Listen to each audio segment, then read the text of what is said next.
এই রকম শিউলি ফুলের মালা বানানোর পদ্ধতি চলুন দেখে আসি। বন্ধুরা, আমি টুম্পা, আর আজকে আপনাদেরকে দেখাবো আমি কিছু সহজ পদ্ধতিতে উলের কাজ। এখনকার বাচ্চাদেরকে সব স্কুলেই দেয় কিছু হাতের কাজ করে আনতে, তো সেরকমই একটা শিউলি ফুলের মালা আপনাদেরকে সহজ পদ্ধতিতে বানিয়ে দেখাবো। তো তার জন্য আমাদেরকে লাগবে এই সাদা উল আর এই অরেঞ্জ উল, কারণ শিউলি ফুলের কালার হলো এই দুটো। তো আমরা শিউলি ফুলের মালাটা বানাবো খুব সহজ পদ্ধতিতে, যাতে ছোট ছোট বাচ্চারা এটা করতে পারে, কারোর কাছে না দৌড়ে যেতে হয়, নিজেরাই ঘরে বসে এই কাজটা করতে পারে। তো আপনারা দেখতে থাকুন, না দেখলে বুঝতে পারবেন না। যে উলের কাজগুলো শিখবো তার জন্য লাগবে এই দুটো উল, আগেই বলেছি, আর একটা এরকম কাঁচি, আর এরকম একটা আমাদের বোর্ড লাগবে। যেহেতু আমি একটু মালাটা বড় করবো তাই বড় করবো, আপনারা ছোট মালা করবো। ঠিক আছে, তো চলুন দেখা যাক।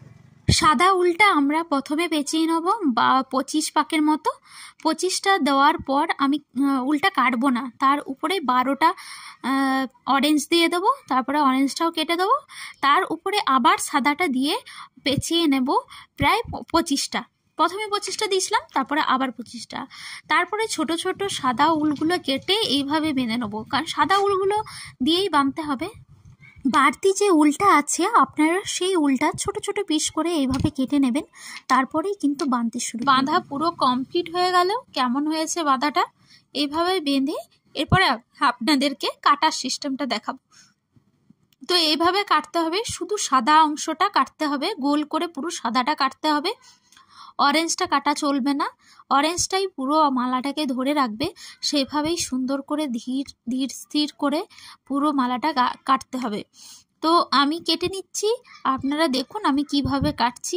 ছোট কেঁচি হলে কাটতে সুবিধা হয়, তাই ছোট কেঁচিরই ব্যবহার করবেন আপনারা।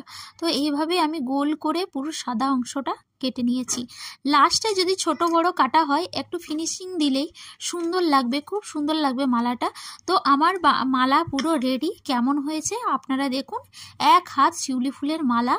তো আপনাদের ভালো লাগলে আমাকে কমেন্টে জানান এরকম ভিডিও পাওয়ার জন্য। তো এখন আসি, নমস্কার।